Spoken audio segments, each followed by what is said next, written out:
नमस्ते दोस्तों, history guide channel में आप सबको स्वागत है। आज मैं पूरा वीडियो हिंदी में तैयार करा है क्योंकि आज मैं पूरे देश का गौरव के बारे में बात करूंगा। ये चैनल मैंने नया क्रिएट किया हुआ हूँ, इसलिए आप सबका सपोर्ट और प्यार चाहिए हमें। दोस्त लोग मेरा थंबनेल और स्टार्टिंग इंट्रो देख के समझ गया जरूर आज का टॉपिक किस बारे में है। आज चाइना हमें धमका रहा है, लेकिन वो नहीं जानते क्या किससे पंगा ले रहा है। वो हिंदुस्तान से पंगा ले रहा है। जो भी हो, भारत कोरोना पैंडेमिक साइक्लोनिक सारे मार से झेल रहा है। भारत सबसे लड़ रहा है। इस वक्त पे एक लड़ाई मुनासिब नहीं है किसी भी देश के लिए, वो चाइना हो या हिंदुस्तान हो। सबसे रिक्वेस्ट है मेरा ये वीडियो पूरा देखना। मैं पॉलिटिक्स के बारे में नहीं बात करूंगा।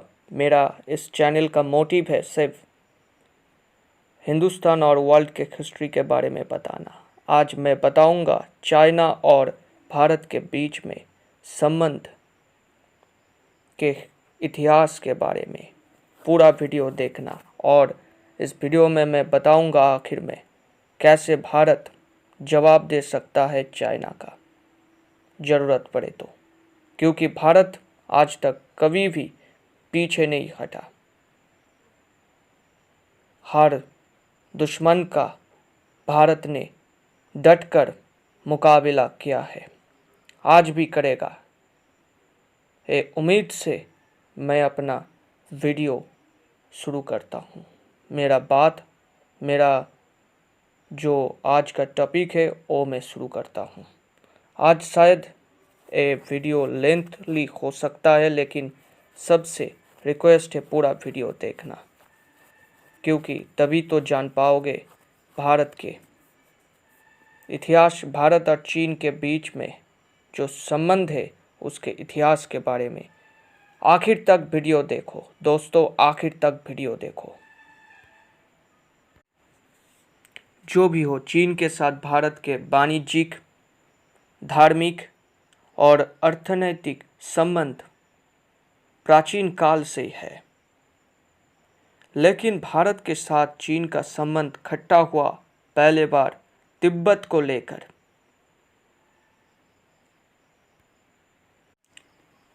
चाइना और भारत एक वक्त पर अंग्रेजों का अधीन में था। तब से भारत और चीन के साथ संबंध खट्टा हो चुका था तिब्बत को लेके, क्योंकि सन 1906 पे अंग्रेजों ने तिब्बत को चाइना का हिस्सा बना दिया। भारत ने कोई भी ऑब्जेक्शन नहीं दिया, लेकिन तिब्बतियों ने कभी भी चीनियों को मना नहीं, इसलिए तिब्बतियों ने चीनियों को वहां से भगा दिया। फिर सन 1912 में सन 1914 होगा। फिर 1914 में शिमला समझौता में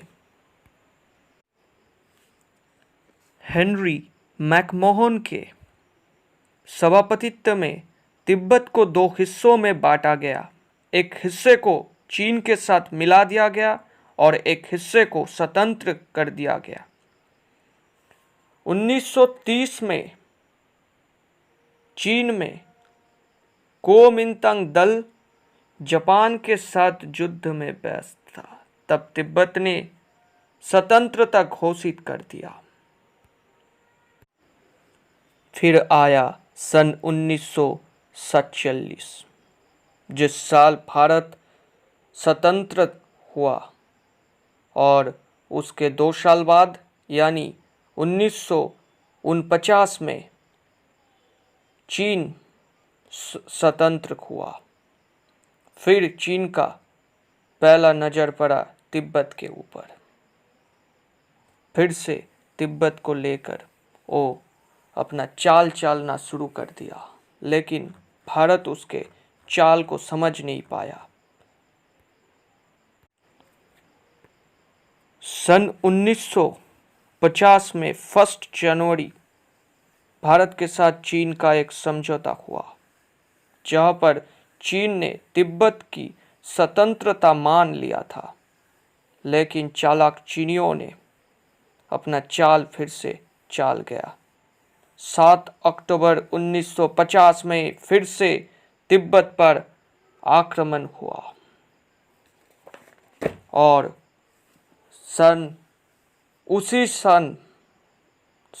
उसके बाद के सन पे 23 मई 1991 में तिब्बत चीन के अभिन्न हिस्से बन गया। तब तिब्बत से दलाई लामा यूएनओ में गया, लेकिन उसका कोई लाभ नहीं हुआ। चीन के बढ़ते हुए आग्रासन को देखते हुए भी भारत सरकार चुप थे, क्योंकि भारत तब केवल ही नया स्वतंत्र हुआ था, इसलिए युद्ध को हर हालत में टालना चाहते थे तब का सरकार। इसलिए चीन के प्रधानमंत्री चौ एन लाई के साथ भारत के प्रधानमंत्री नेहरू जी ने पंचशील समझौता किया, लेकिन चीन ने भारत के साथ फिर से छलावा किया। भारत ने तिब्बत की स्वतंत्रता को अस्वीकार कर गया और उसके ऊपर तिब्बत के ऊपर चीन का दबे को वो मान लिया।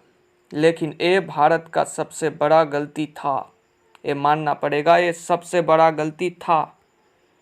चीन इस समझौता में यानी पंचशील समझौता के बाद भारत के 35,000 किमी भूखंड के ऊपर अपने दबे ठोक दिया।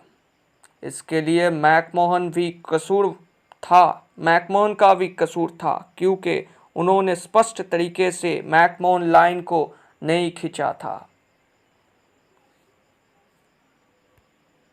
तब भारत के पूर्व प्रधानमंत्री नेहरू जी ने चीन के राष्ट्रपति को कंप्लेन किया, लेकिन कोई फल नहीं हुआ।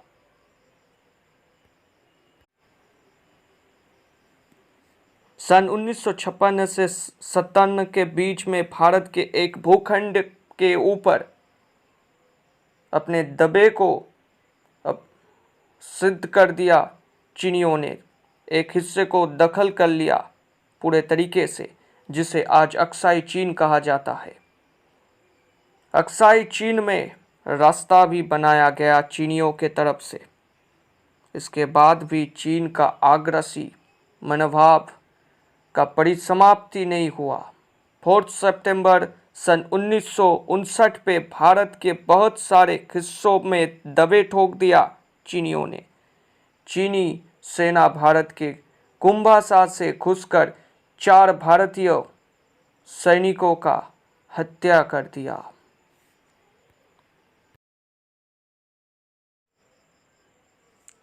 अगस्त 1961 में चीन ने लद्दाख में 3 सेना चौकी बना दिया। दलाई लामा और बहुत सारे तिब्बतियन ने भारत में आके शरण ले लिया, और तब का भारत सरकार ने दलाई लामा को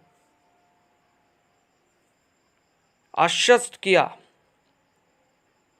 कि तिब्बत को वो स्वतंत्र करके ही छोड़ेगा। सिक्किम और लद्दाख में एयरफोर्स को भेजा गया। तब का भारत के सरकार थोड़ा सा हिल के बैठा।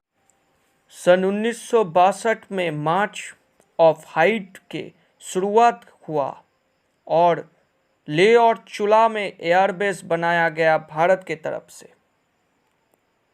और इस वक्त का हिस्ट्री जानने के लिए विजयमोहन कल के लिखा बहुत ही जरूरी है। विजयमोहन कल,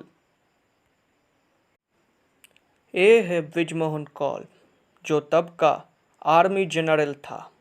उन्होंने एक बुक लिखा इसके ऊपर, द अनटोल्ड स्टोरी, जिसमें तब का इतिहास बारीकी से लिखा हुआ है।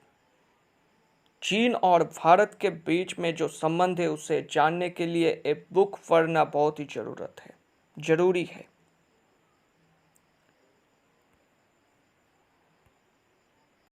तब दबाव में आके पूर्व प्रधानमंत्री भारत के जवाहरलाल नेहरू जी ने घोषित कर दिया, गोवा से जैसे पुर्तगालियों को भगाया गया, भारत से चीनियों को भी भगाया जाएगा। 12 जुलाई 1962 में चीन ने गलवान चौकी दखल कर लिया, गोला अंचल भी कब्जा हो गया। तब 13 अक्टूबर 1962 में नेहरू जी ने युद्ध का घोषणा कर दिया। भारतीय सेना ने चीन के साथ डटकर लड़ाई किया, लेकिन बहुत सारे भारतीय सेना मारा गया और अंतिम में भारत सरकार ने 21 नवंबर 1962 में चीन के पास सरेंडर कर दिया। और तब से आज तक भारत के बहुत सारे भूखंड चीन के अधीन में रह गया। चीन तो कभी कभी अरुणाचल प्रदेश, सिक्किम सबके ऊपर अपने दबे ठोकता है। भारत के बहुत सारे हिस्सों में वो अपना दबा ठोकता है। लद्दाख में भी वो अपने दबे ठोकता है। और आज के दिन में भारत एक सुपर पावर के रूप में उभर के आया, जो चीन को कतई पसंद नहीं है। 1962 के बाद आज तक चीन के साथ थोड़ा थोड़ा कुछ तू मैं हुआ मैकमोहन लाइन में, लेकिन वो बड़ा रूप नहीं लिया डोकलाम को छोड़ के।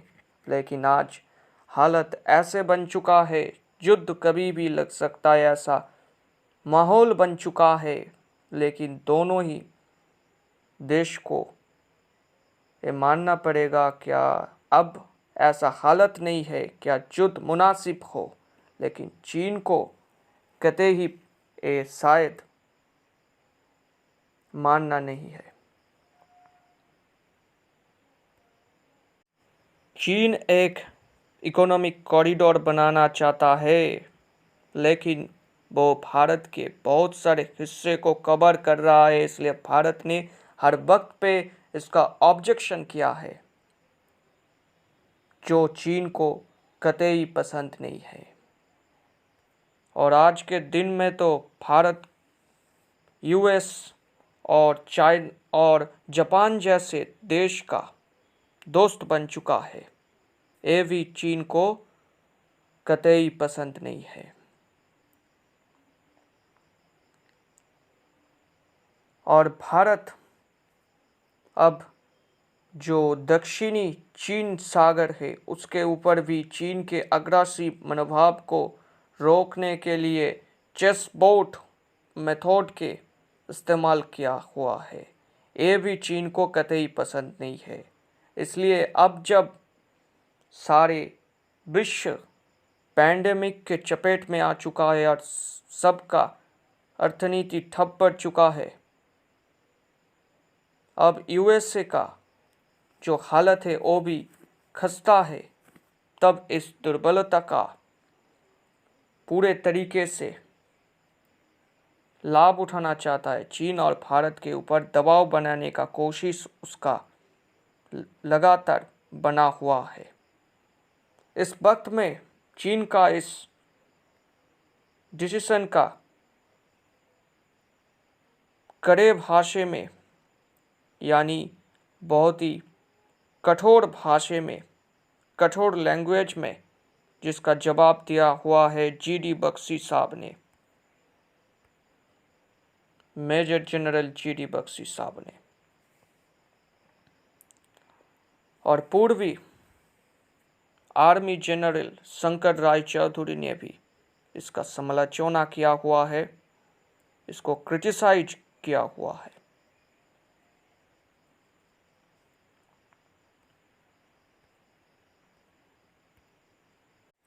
आज हिंदुस्तान के PM साहब मोदी जी ने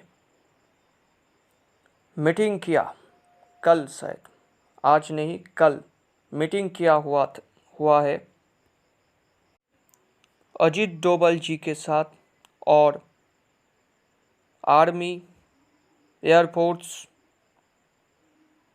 नेवी और चीफ ऑफ स्टाफ जनरल के साथ कैसे इस आपदा से निपटा जाए, इस बारे में डिफेंस मिनिस्टर राजनाथ सिंह जी ने भी सेना के 3 जो हिस्सा है उसके जो चीफ है उन लोगों के साथ मीटिंग किया हुआ है। भारत और चीन के बीच 6 मरतबा मीटिंग हुआ, लेकिन उसका कोई अभी तक फल नहीं मिला। चीनियों ने हेलीकॉप्टर लेके भारत के अंदर घुसने का कोशिश किया। गलवान में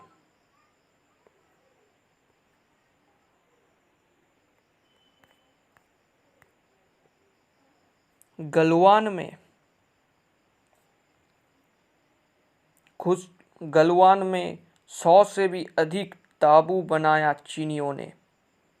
5 मई, इस साल के 5 मई में पैंगोंगसो में भारत और चीनी सैनिकों के आमने सामने की लड़ाई हुआ, जिसमें 100 से भी अधिक दोनों ही देश के मिला के 100 से भी अधिक सैनिक जख्म हुआ है। अब चीन के रास्ते में नेपाल भी चल पड़ा। नेपाल को अपने साथ मिला लिया है चीन ने, और भारत के 2 हिस्से में 2 स्थान पे अपना दबे ठोक दिया। चीन भारत को हर हिस्से में घेरना चाहता है, लेकिन भारत भी चीन का मुंह तोड़ जवाब दे सकता है। कैसे, उसके बारे में मैं और एक वीडियो में बताऊंगा। भारत के पास बहुत सारे हथियार है, उसके बारे में मैं और एक वीडियो बनाऊंगा, और उसके इतिहास भी बताऊंगा, कौन कौन से हथियार भारत में है और वो कहाँ पर बना, वो कहाँ से आया, कितने साल, कौन से साल पे वो बना, इसके बारे में मैं और एक वीडियो बनाऊंगा। लेकिन ये बता दूं, भारत भी चीन का मुकाबला कर सकता है, क्योंकि ये भारत 1962 की भारत नहीं है, क्योंकि 1962 के बाद भारत ने और 3 जंग को जीत चुका है। 1971, उससे पहले 1965 और 1999 कारगिल वॉर, और हर युद्ध में भारत खड़ा उतरा है, और इस वक्त में भी युद्ध होगा तो खड़ा ही उतरेगा भारतीय सैनिक। लेकिन इस वक्त में, पैंडेमिक के वक्त में, यानी कोरोना पैंडेमिक के वक्त में युद्ध कभी भी मुनासिब नहीं है। दोनों ही देश को युद्ध को भुला के कुछ समझौता करना पड़ेगा। जय हिंद, वंदे मातरम। और मेरे वीडियो अच्छा लगा तो ज़रूर सब्सक्राइब करना, और एक लाइक तो बनता है।